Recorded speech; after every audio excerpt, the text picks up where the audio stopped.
Essa é a gravação da nossa aula de Fisiologia dos Extremos. Essa aula vai ser dividida em duas partes para os vídeos ficarem menores, para ficar mais fácil vocês baixarem, tá? Então, primeiro nós vamos falar da Fisiologia do Mergulho, vai ser a primeira parte, e depois a Fisiologia da Aviação, será a segunda parte, ok?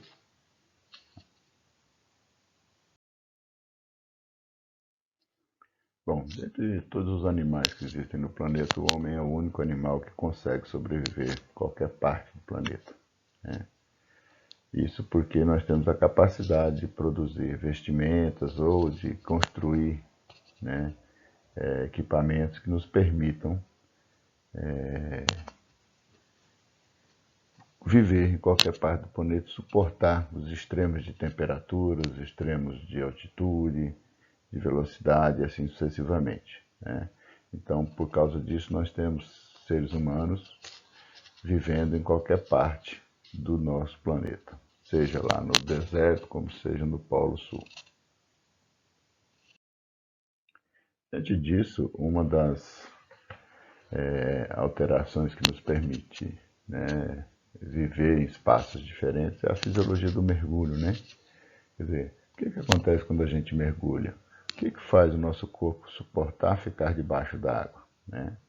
Como que o nosso corpo se adapta para fazer com que essa permanência dentro da água, mesmo que seja durante um pequeno espaço de tempo, não nos leve a danos? Se a gente for pensar, de acordo com algumas leis físicas, né, quando nós temos um ar, né, um gás, e ele está sobre certa pressão, ele sofre uma compressão de volume. Quanto maior for essa pressão, maior vai ser essa compressão. Então, o volume de gás vai diminuindo à medida que a pressão aumenta. E também há em função disso, né, uma diminuição da temperatura nesse gás, uma vez que as moléculas em espaços menores elas acabam se movimentando menos e liberam menor energia, né?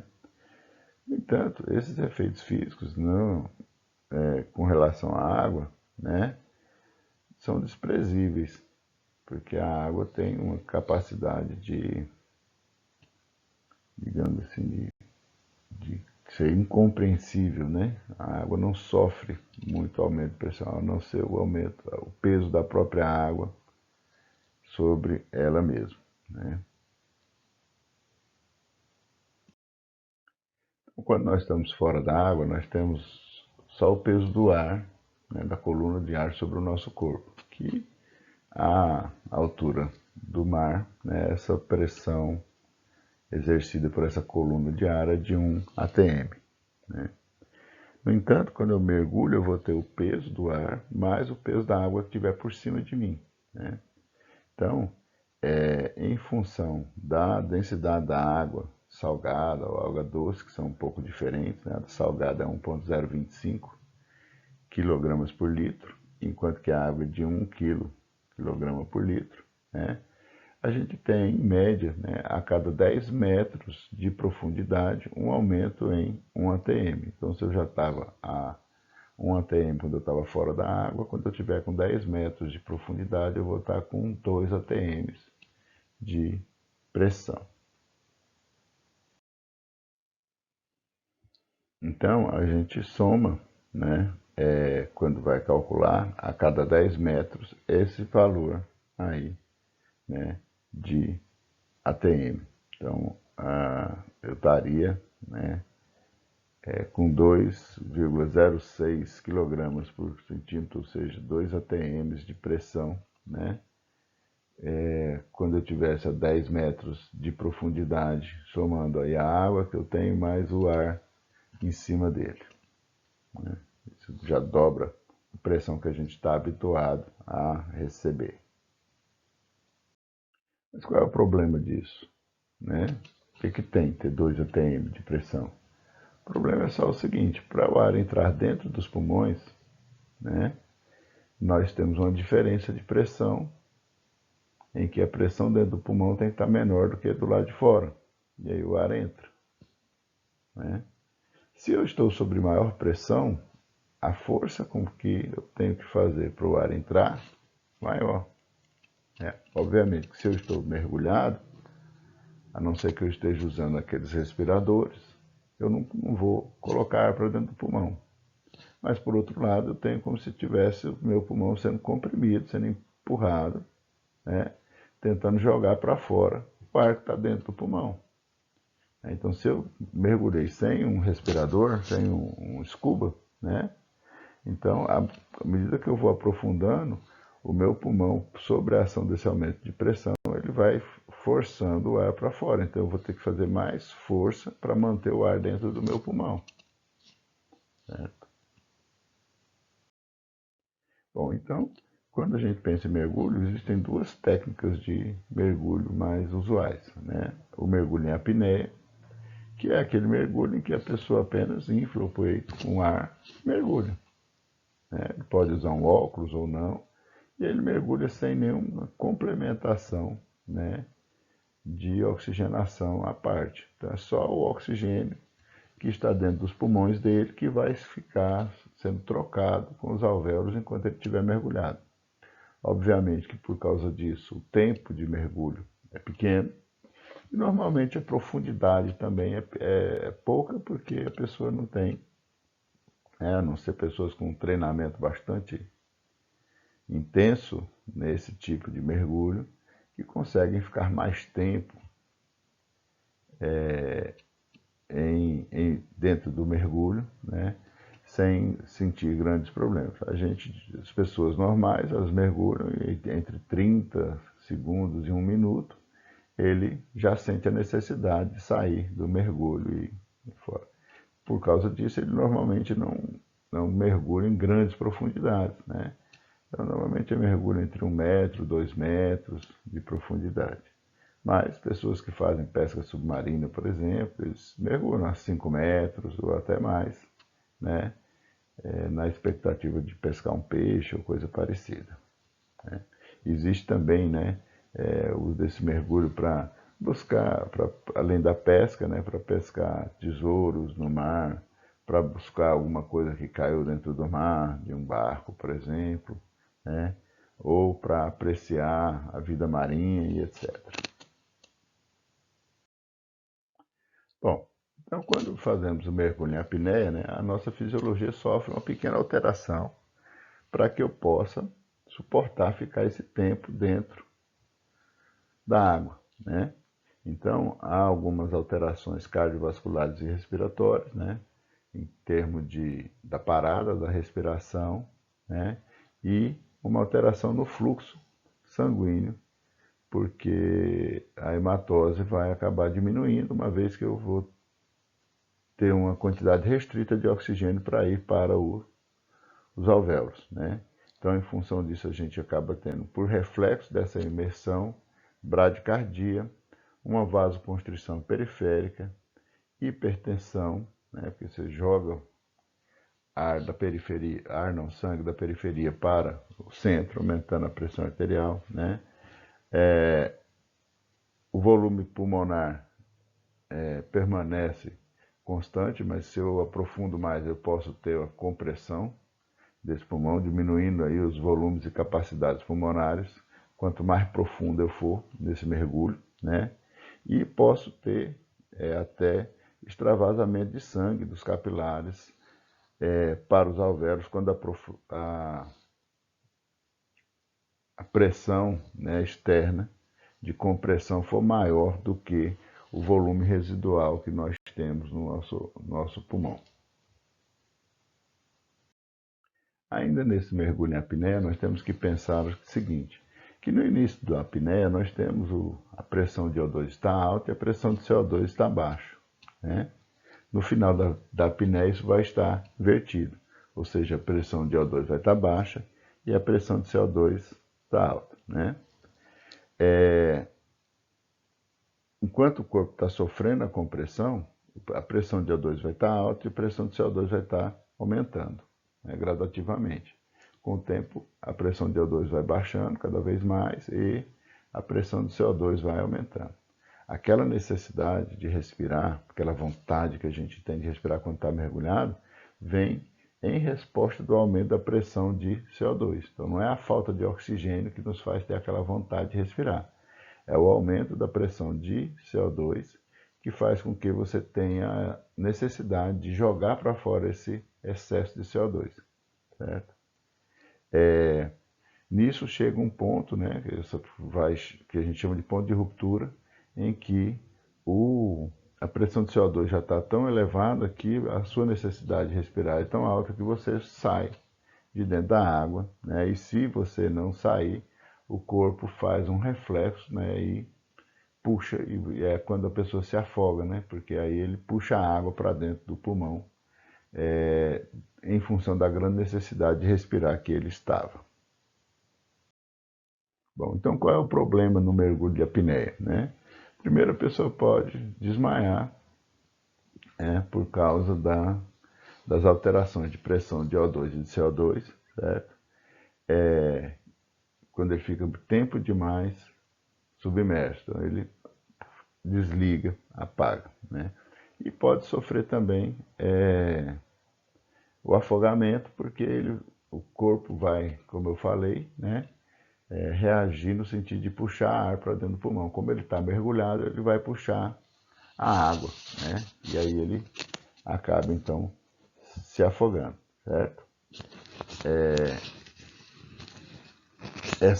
Esse aumento da pressão do CO2 dá essa vontade intensa de respirar, o que faz com que a gente acabe, se não sair de dentro da água. Por isso que é importante no mergulho em apneia você sempre mergulhar junto com outra pessoa, para que a pessoa possa lhe ajudar caso você apague, né, para que ele te retire da água antes que você se afogue, né?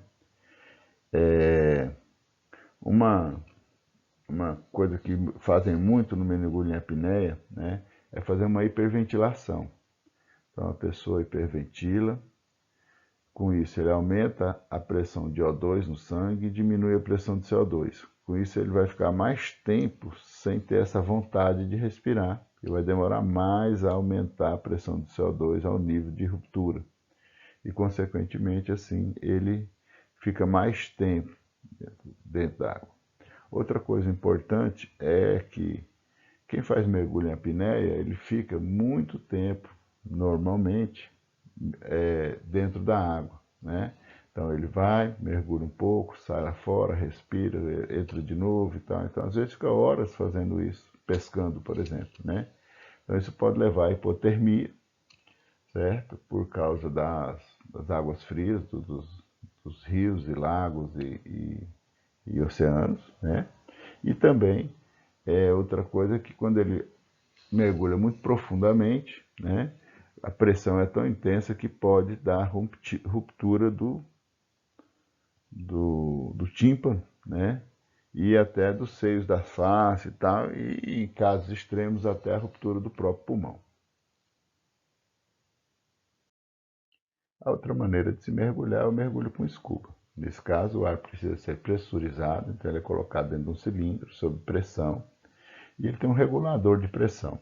De acordo com a profundidade, o mergulhador leva um aparelho que mede, né, a profundidade e a pressão em que ele está sendo submetido e ele vai regulando o scuba de acordo com a sua profundidade. De forma que quanto mais profundo ele vai, mais ele aumenta a pressão. Assim, forçando, né, o ar a entrar dentro dos pulmões. Como a gente falou anteriormente, quanto mais profundo, mais difícil é a respiração. Então, ele aumenta a pressão para facilitar com que a pressão do ar que está vindo do cilindro esteja maior do que a pressão dentro do pulmão, certo? Mas não pode ser muito grande, porque senão entra ar demais e rompe os alvéolos. Então, por isso essa regulação, que vai sendo proporcional à pressão que ele está sendo submetido em função da profundidade que ele está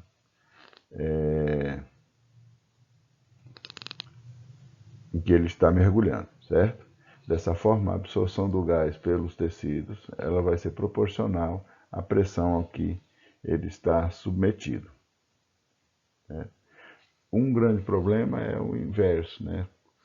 Como você fica, normalmente quem mergulha com scuba, ele pode ficar muito tempo debaixo da água, ele está respirando, então ele pode ficar 30, 40 minutos, etc, né? Então os tecidos vão recebendo esse oxigênio e esses gases, né, para dentro dos tecidos. E na hora que você sobe, né, você tem que ir soltando esse ar, você tem que ir tirando esse ar do seu pulmão, certo? Tem que ir esvaziando isso para que o ar venha voltando, né, dos tecidos para o sangue e, consequentemente, para os alvéolos, para lá ele ser eliminado, né?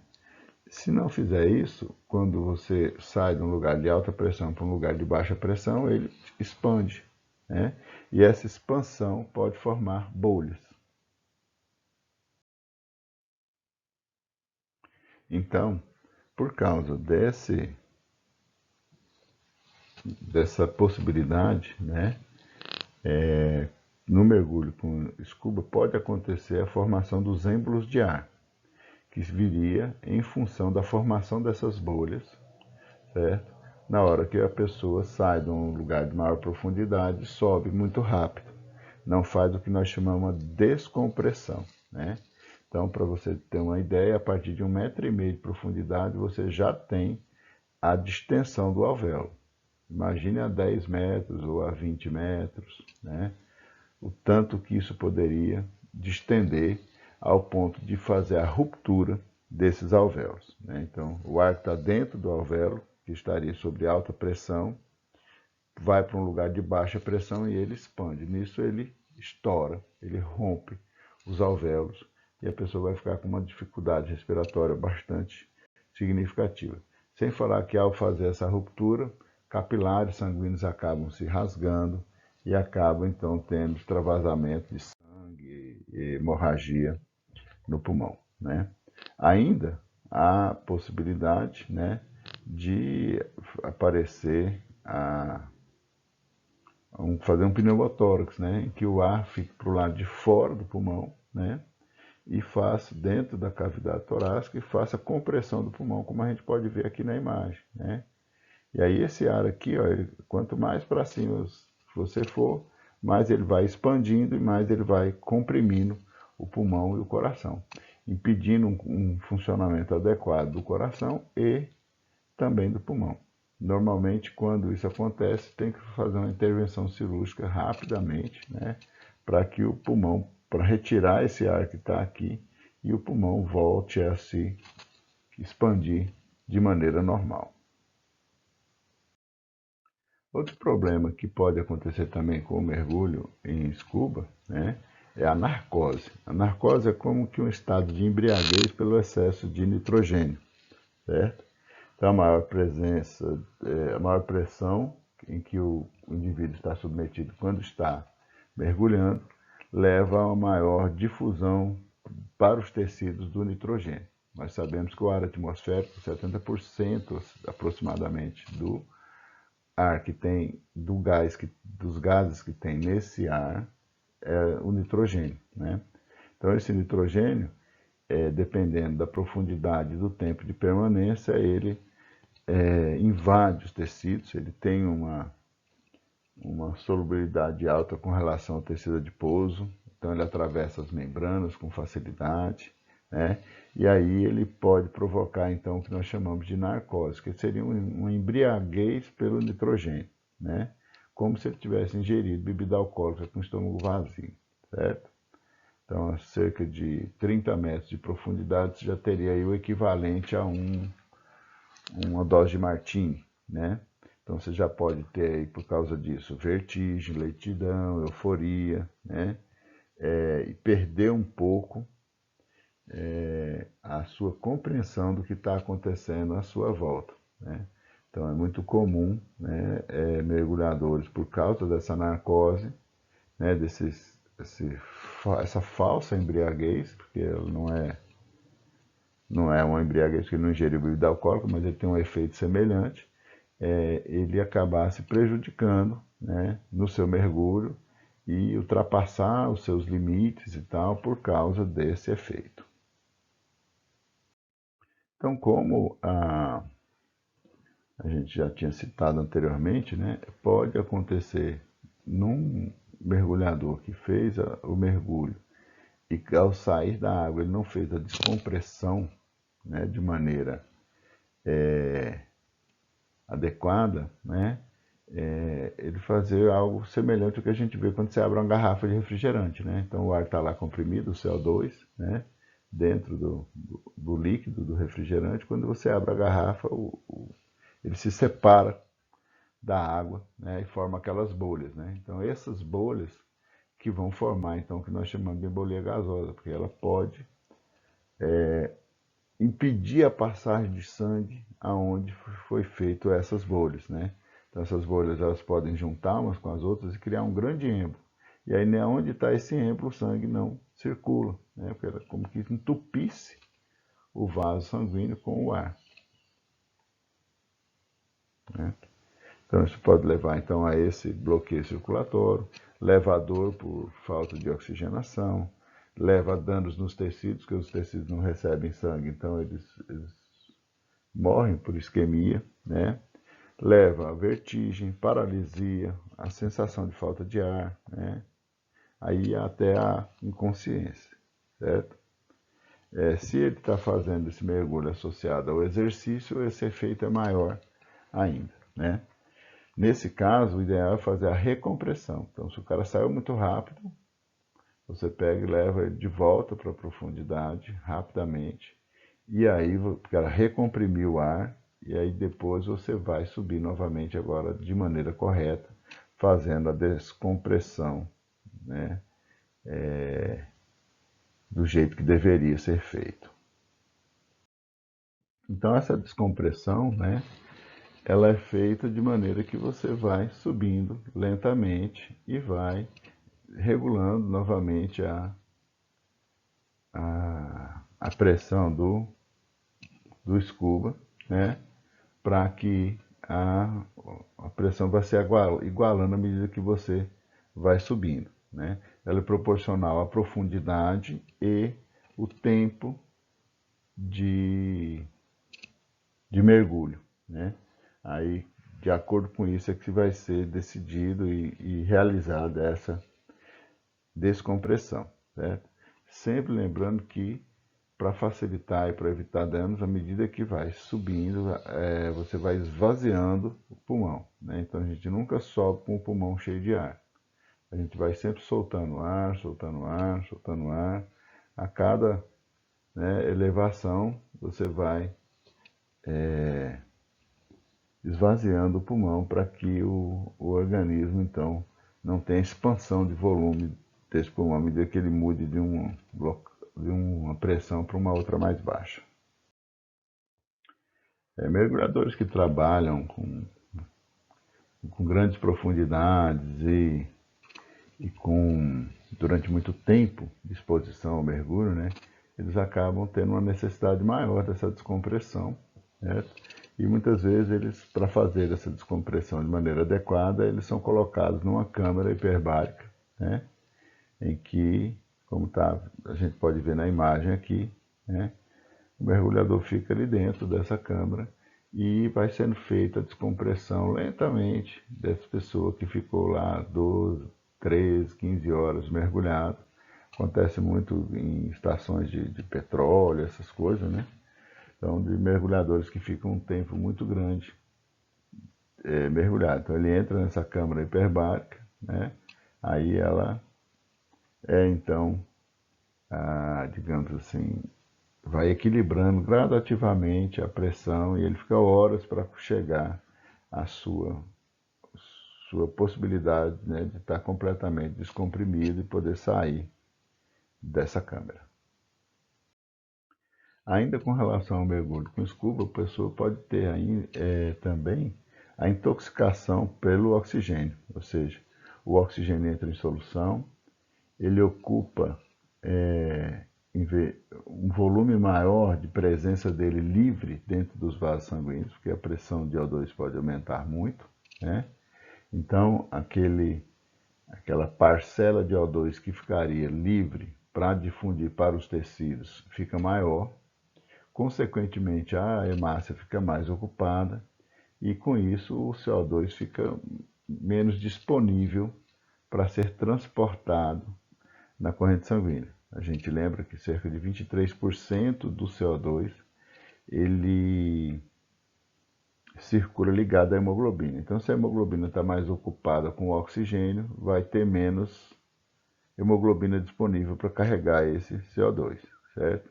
Por causa disso, a pessoa pode ter sintomas como formigamento, distúrbios visuais, alucinações acústicas, confusão, contratura muscular, náusea, vertigem e até convulsão, em função dessa intoxicação provocada pelo O2.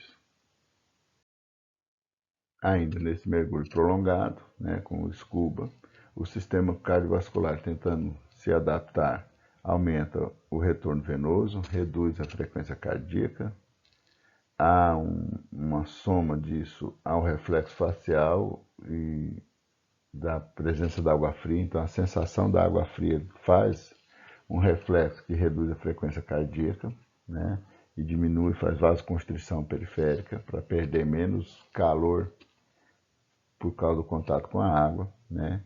Isso pode levar a uma redução de até 60% na frequência de batimento cardíaco, né? E pode gerar uma arritmia do coração se a exposição é muito alta, né? Durante muito tempo, por exemplo. Pode ter ainda, né, hiperventilação, por causa dessa queda de pressão da frequência cardíaca, o indivíduo passa a hiperventilar, né? E com isso ele pode ter perda da consciência, pode levar a pressurização nos pulmões, nas vias aéreas, ouvido, etc, né?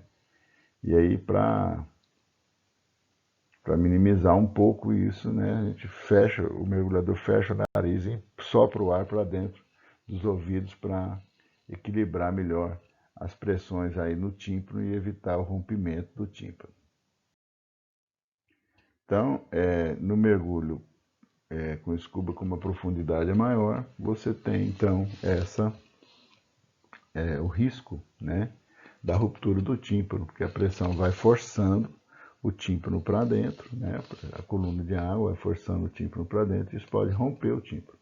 Então, para evitar que isso aconteça, a gente fecha a boca e sopra o ar para dentro dos ouvidos com força. Aí isso reequilibra essa pressão e evita isso, né?